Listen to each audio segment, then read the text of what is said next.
with you a little. So Dama Seeker had a great question. He said, in reference to A Course in Miracles, do I study the text directly or do I get the principles through a teacher like Jacob Glass, jacobglass.com? Whoops.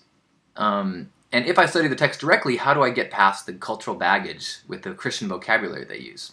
That is an awesome question. And the truth is, I do not study the text directly. I find that the text to be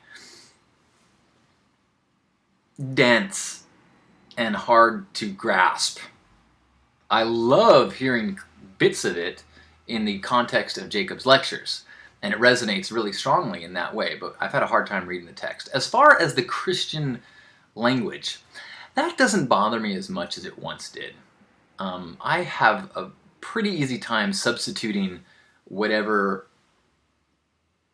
resonates with me in the language of almost any text. I actually can read, a lot of biblical stuff and have no problem with it, unless it has to do with hell. But if I substitute metaphors for almost anything, I'm able to have it resonate. Now, the way it was created, the Course in Miracles, was transcribed from Jesus speaking to the author.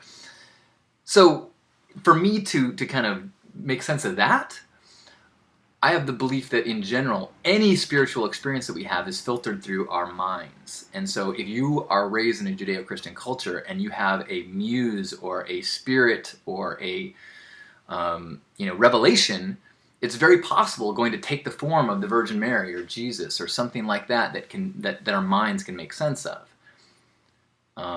If you were, born someplace else and were raised in a different culture with different iconography, then I think you would experience that same revelation and truth through a language and symbolism that made sense to you.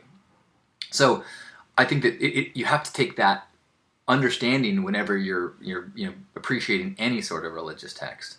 It gets extra hard with Christian stuff because in a Christian culture we have so much experience with bastardizations of Christian teachings that it's really easy to get frustrated by it. At least that's my experience, or it has been. I'm much more open now, especially now that I know so many amazing, wonderful teachers that really follow the what would Jesus do. And I think from that stance, it's very easy to be just a gorgeous human being, as opposed to being a follower of a church, which is something that happened after Jesus.